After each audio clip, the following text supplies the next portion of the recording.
दादी के हाथों का जादू और खुशबू से महकता घर, माँ की मुस्कुराहट और खाने की सुगंध। MDH गरम मसाला, क्योंकि हर रिश्ता है स्वाद से जुड़ा।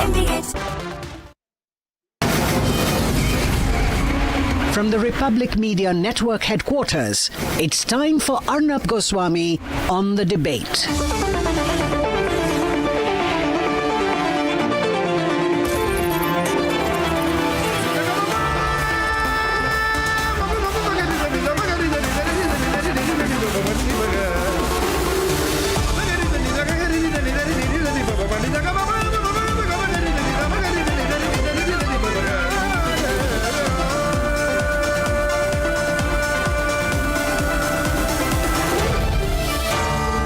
Arnab Goswami on the debate. On the show tonight, the direct political connections of the Pakistan's ruling establishment with the Lashkar-e-Toiba and the terrorist groups, all on tape. At 8:30 p.m. tonight, the government notifies important rules to activate the unified military command as Pakistan admits it was hit by precision BrahMos strikes. And at 9 p.m. tonight, while the Congress party continues to reach the lowest point after Jairam Ramesh, who is Rahul Gandhi's right-hand man, compares terrorists to the all-party delegations going around the world.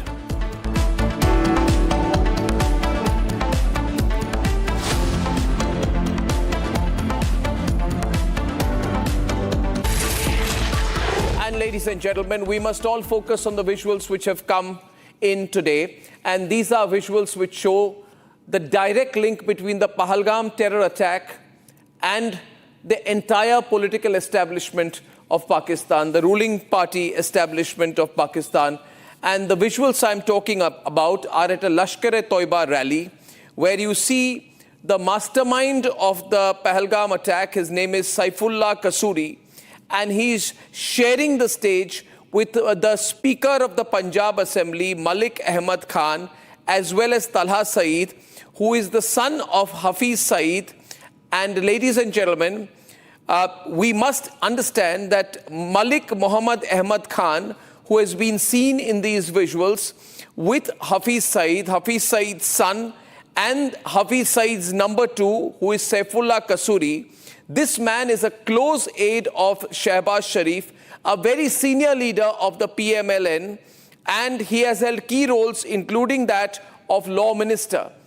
So viewers, you have a highest level politician from the ruling party of Pakistan sitting and congratulating the efforts of the Pahalgam attack mastermind, whose name is Saifullah Kasuri. In the meeting, ladies and gentlemen, they were seen praising each other. And Shehbaz Sharif's right-hand man is this fellow. Ladies and gentlemen, his name is Malik Ahmad Khan. He's the Speaker of the Punjab Assembly. So what the Pakistanis have decided now that they have Turkey's support and China's support and Azerbaijan's support, is to throw caution to the wind and go public with the link between the political establishment in Pakistan and the terrorist infrastructure in Pakistan. Even an attempt at deniability, what they used to call earlier, we are state actors, these are non-state actors, all of this has been completely disregarded. In fact, this process began quite a few days back after Pahalgam, when the Pakistanis admitted through their defense minister that they have been doing the dirty work for America for a very long time. I'm sure you remember this. We have been doing this dirty work for the United States for about 3 decades, and West, including Britain. And we suffered for that. So what you have is an extraordinary situation, viewers, where the political establishment of a country openly admits that it is in league with terrorist groups, and the terrorist groups and the government work together. And they justify it in different ways depending upon the political weather or the geostrategic global weather. Remember the visuals of Hafiz Abdul Rauf.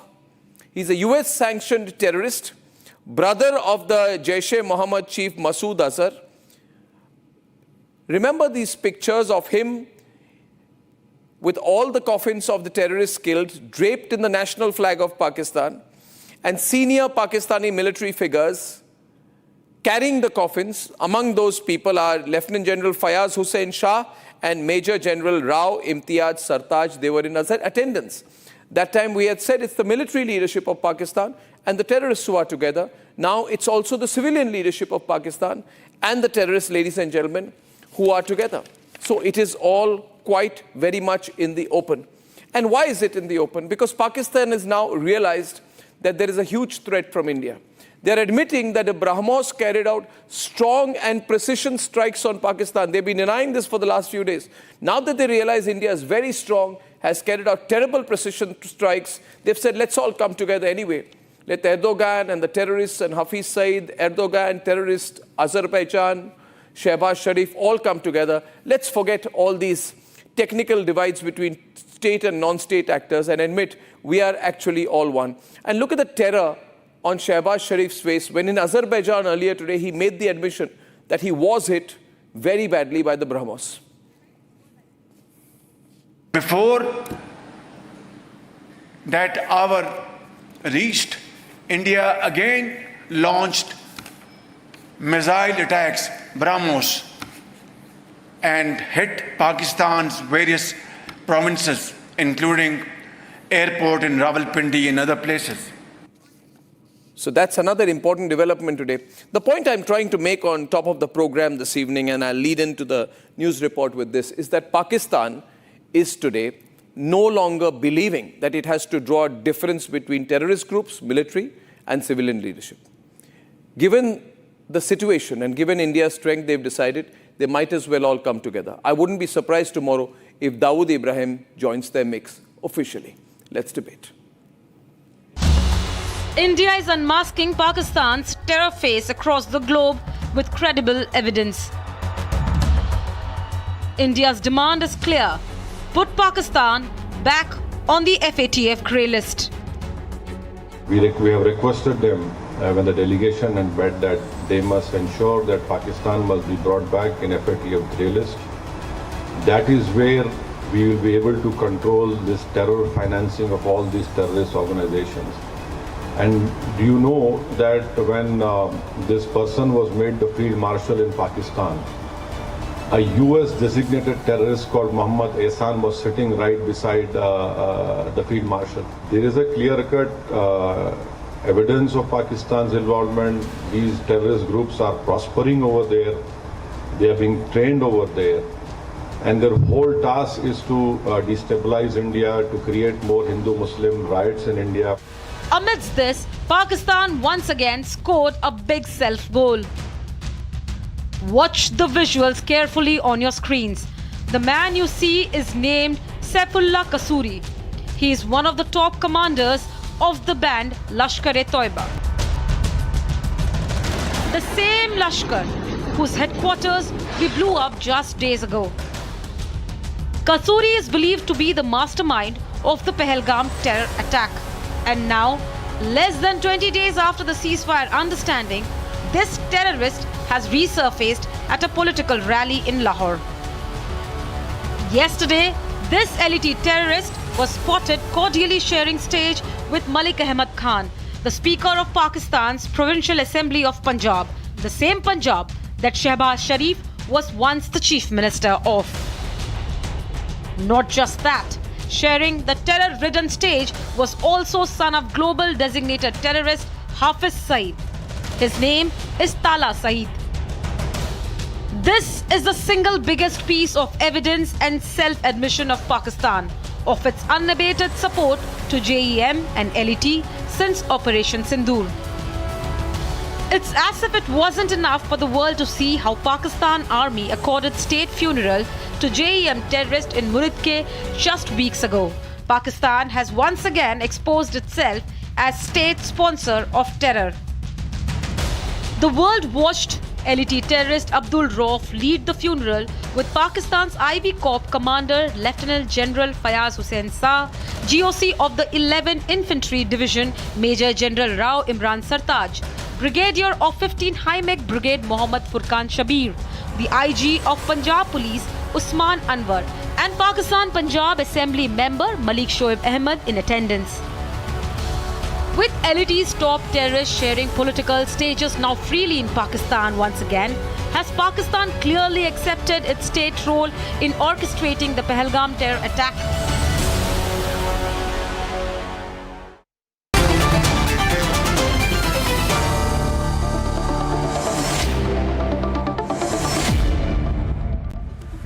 Absolutely A++ panel with us tonight, and Ambassador G. Parthasarathi, he knows Pakistan so well. Oh, yeah. He's been there, he has a lived experience and an understanding, he's incredible. Ambassador Parthasarathi, thank you so much. With you is Ambassador Deepak Vora and also Tilak Deveshwar. So it's a very informed panel. Thank you very much. Ambassador Parthasarathi, these visuals that we have seen today, and I'd like to play them as I ask you the question, of Saifullah Kasuri, who is the Pahalgam Mastermind, along with the Speaker of the Punjab Assembly, Malik Ahmed Khan, and Hafiz Saeed, and Hafiz Saeed's son, they're all together.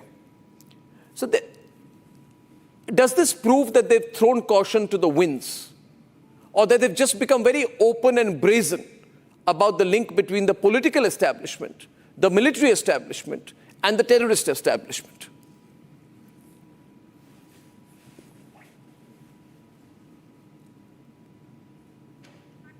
Mr. Parthasarathi, did you hear that? No, I was now told the call is dropped. I'll put that question to Tilak Deveshwar ji then. Tilak Deveshwar, can I throw that question to you, please? Yes, I think so. I think it's those visuals tell a story.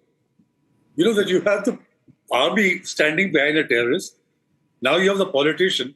And as you mentioned in your introductory remarks, he's from the Pakistan Muslim League Nawaz, whose chief minister, Maryam Nawaz is the chief minister of Punjab, and Shehbaz Sharif is the prime minister of Pakistan. He is from their party. Let me know. So you have the political leadership, you have the military leadership, and you have these terrorists who, by the way, are UN proscribed terrorists. All of them on one stage. It just shows the brazenness of Pakistan.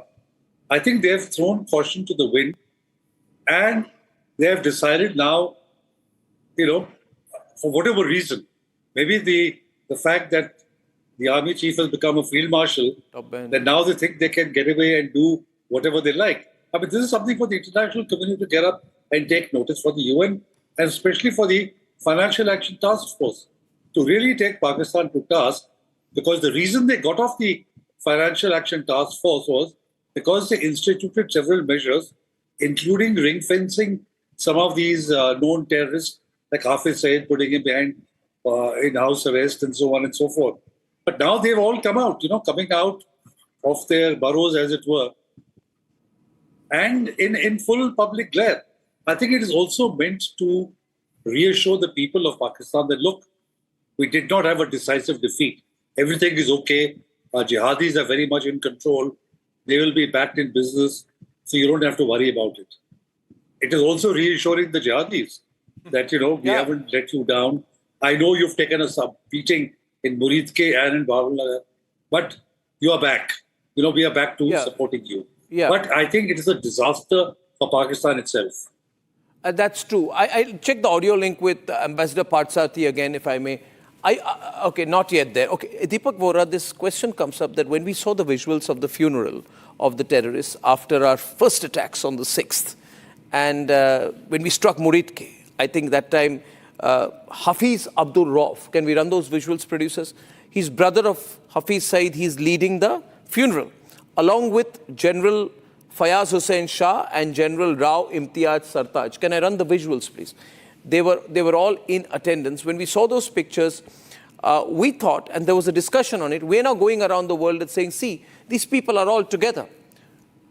Now, despite this proof going out, obviously, which must be having some impact on the people who are seeing this, because visuals don't lie, the Pakistanis are going ahead brazenly. Is it because of Trump's I give a damn about terrorists attitude? Because Trump is now doing business even with the Syrians who are led by terrorists. Well, thank you very much, sir. Always wonderful to be on your amazing channel. And of course, I've just heard what Mr. Tilak Daveshwar said. Nobody can match his knowledge and eloquence. He's outstanding. I'm looking forward to hearing what Ambassador Parthasarathy, who's also a legend in our service, has to say. Pakistan, I would describe as a sociopathic country. A sociopath is a person who doesn't care about the opinion of others. He's gone beyond that. I go destroy people, I kill people, I become totally unfeeling. That's what they've become. The term that people use is, other countries have a military, Pakistan has a military that owns the country. But more than that, I'd add one more line. Pakistan has terror tanzeems that own the military, that owns the country. So they don't really care, because Donald Trump is a deal maker. As long as he gets $1 from wherever, even from hell, he'll sup with the devils.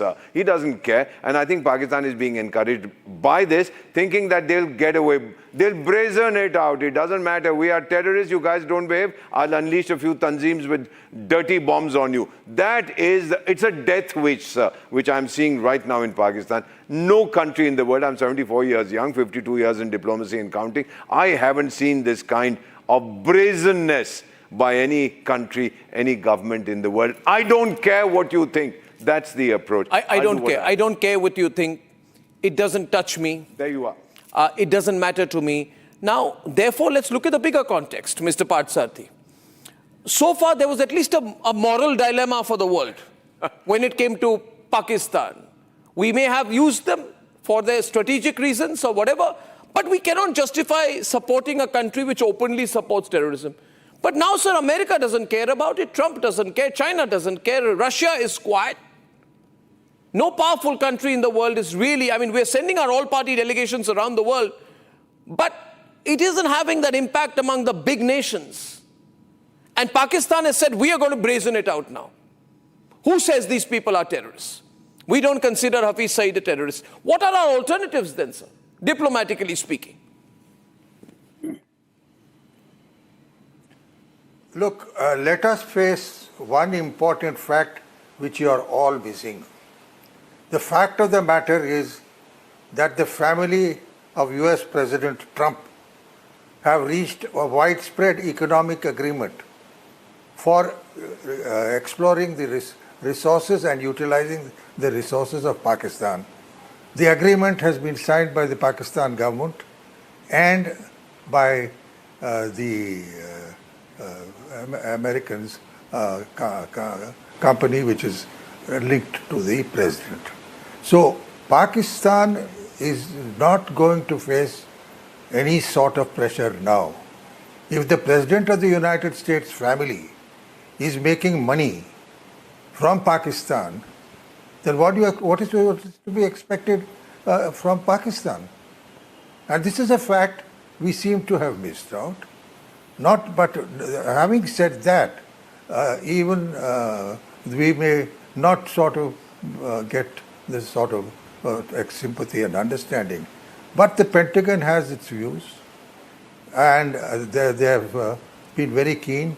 They have seen the very effective use of weapons we have produced in the last run out when we gave a hammering to the Pakistanis across the country. So you are into this situation, the American situation. Trump didn't turn aside suddenly and start becoming a votary of peace.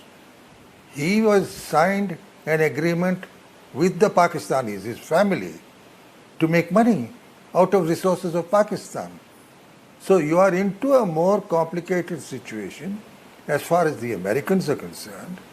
But I think Americans also have balancing organizations like the Senate and the Congress. I'm sure with Jaishankar and the others, we'll deal with that, because I have personally dealt with the US Congress, and they don't particularly go along with the wrong decisions of the president.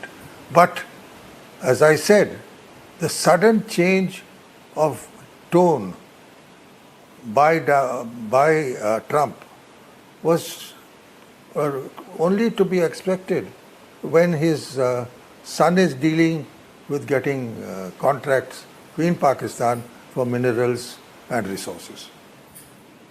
Can we not expose that to put pressure back on the Americans and use that as a lever? I'm sure that between Jaishankar and the embassy, and I've worked in the embassy, we can certainly influence the US Congress about what is happening and what their worthy president is doing. Look, can we not use, if America uses trade as a lever, Deepak Vora, going by what Ambassador Parthasarathy has said, should we not use trade as a lever too? Why don't we tell the Americans that, look here, you have decided to effectively legitimize state-sponsored terrorism from Islamabad, and we cannot sign a deal with you unless you give us a firm position on it. We can't be just giving in all the time. Makes a lot of sense, because I do believe that after China closed its doors, we are a huge market for the Americans, 140 crore people with growing purchasing power, already the fourth largest, I believe, third largest economy in the world. I believe, as a regression analyst, we've overtaken Germany already. So what this makes eminent sense to tell them, look, you want to trade with me, and your president has been saying, I used the trade threat in order to get India and Pakistan to fall in line, which is total rubbish.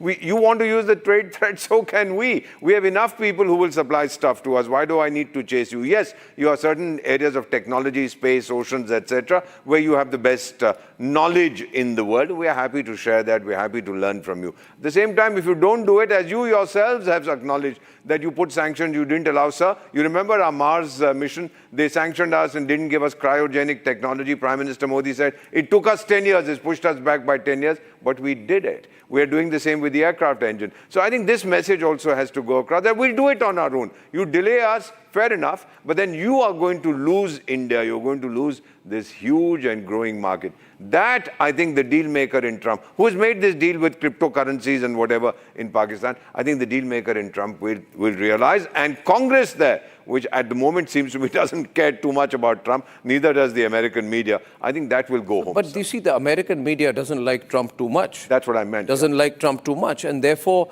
the American media would happily lap a story, Tilak Deveshwar, that Trump is in league with terrorists. It's not just the Syrian guy who had a bounty on his head. Trump is effectively in league with all these terrorists because he's continuing to call Pakistan a great country, a wonderful country, maybe because of a hidden business deal of his family, but he's doing it on a global stage. And America is a country which went to Abbottabad to kill Osama bin Laden. And 15 years later, 13, 14 years later, to be precise, Trump is in league with Hafiz Saeed. We must counter this. I mean, Trump has to be on the defensive. He's got thin skin. This has to be discussed in the American media, where he can be domestically hit. He doesn't quite care about how he's perceived anywhere else in the world. But we're not doing that. These all-party delegations are not doing that. They're talking the diplomatic language. Maybe we need to talk the people's language. The language, you see, he has to, sorry to make this clear, he's saying that a student who has been anti-Semitic in his or her views, a student who may have made a few social media comments cannot be given a visa to study in America. But Trump can go and make a deal effectively with the entire terrorist infrastructure of Pakistan. Why are we not exploiting that typical Trumpian hypocrisy, Tilak Deveshwar, to put him on the back foot? No, let me tell you, it has been written about, it has been talked about. There are YouTubers who are talking about this. And let me tell you, Ambassador Vora and Ambassador Parthasarathy know the American system much better. But every piece of information gets filed, especially in the Congress. And I'm sure the Democrats are noting this down. There already is a bipartisan bill in the US Congress called the Park Democracy Act, which targets the army chief directly, and they're very worried about it.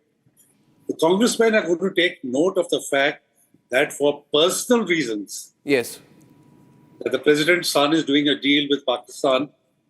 So see, the evidence of Pakistan's support to terrorism is absolutely compelling. The visuals don't lie.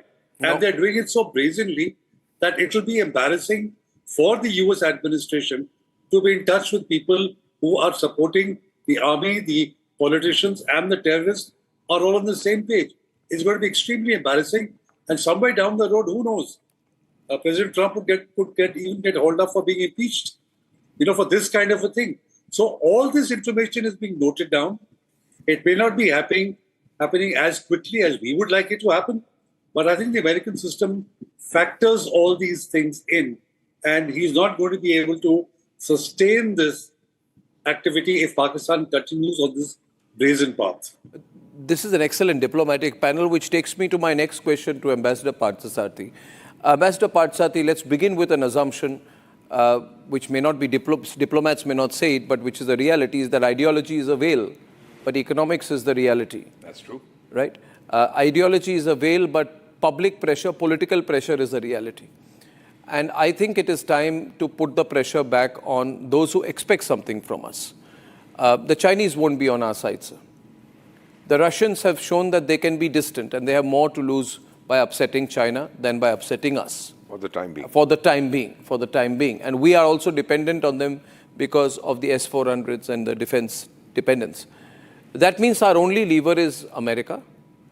The Pakistanis may have pressed that America button, and Trump, as you are suggesting, may have got something personally in return. Now, even in an ideology-less Trump world, we have a big danger that this group is going around, strutting around the world. I won't be surprised, sir, tomorrow if Hafiz Saeed is taken by Shehbaz Sharif to Washington, the way things are going. We need to do something quickly, sir. We need to do something quickly, Mr. Parthasarathi. There is a sense of urgency in our minds. Sir, if you were in charge giving advice to the Modi government, what would you suggest, sir, in these changed circumstances of a new world? You know, in my own experience in about 3.5 years in Washington, it is time we started dealing with the US Congress. The Congress is the only organization which can embarrass the president, but we'll have to make a strong case. And I have worked with the Congress before. That is the route to influencing things in China. Get people to go and speak to the media, get the Indian community to get briefed on these things and ask them to spread it. We have a lot of leverages in the US, and I'm sure that the Prime Minister and the External Affairs Minister will make use of it. But I think the pressure must come on them also that, look, we expect action. And that if Trump can double-cross us and badmouth us, you feel he's double-crossed us, sir? Let us get you feel he's double-crossed us, sir? Let me complete. Let us get our trade agreement signed.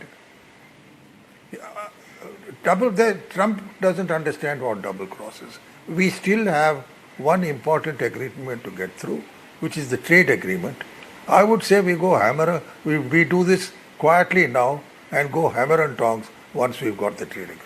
Okay, so there's a view here, Mr. Parthasarathi.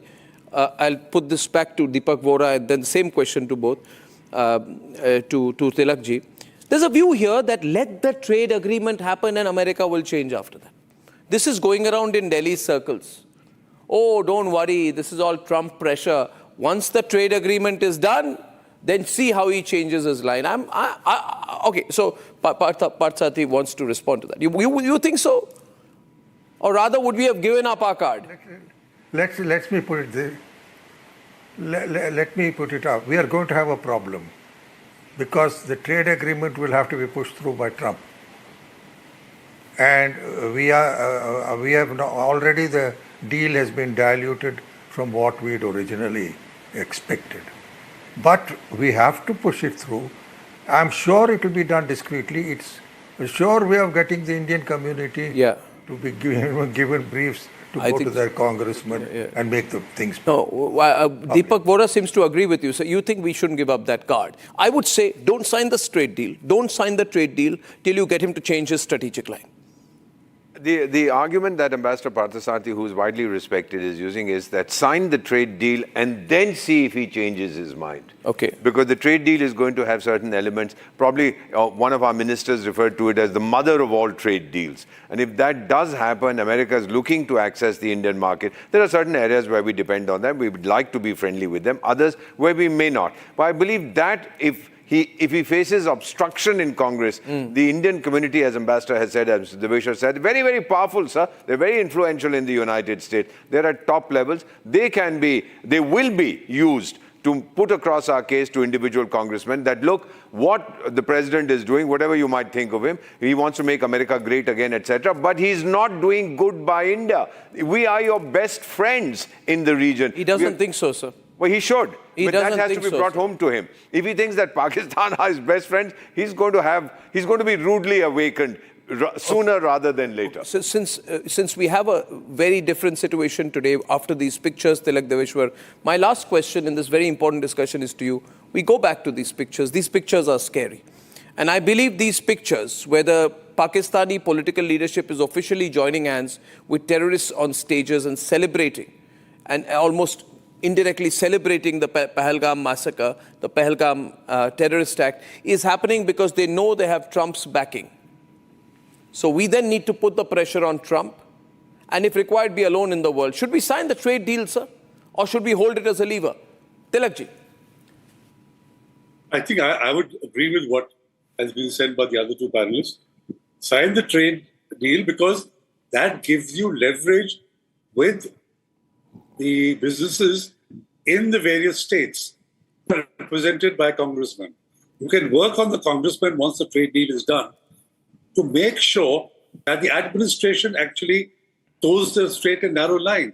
I mean, after all, what kind of market does Pakistan provide and where does Pakistan have the money? Personal financial dealing is one thing, but when it comes to the country as a whole, the United States can't do any trade with Pakistan because they have to offer. With India, there's a huge potential. Sorry, I just wanted to, sir, with your permission, Mr. Deveshwar, say that once the American company, for example, deals with an Indian company and is selling its stuff, that American company becomes one of our biggest ambassadors. That I'm dealing with this Indian company, I'm selling this, I'm selling that. So they will become our lobbyists ipso facto in the Congress, etc. I'm sure that the right-wing lobbies backing Trump will be horrified at his indirect access, understanding, and nonchalant attitude towards terrorist groups in Pakistan. We must use that too.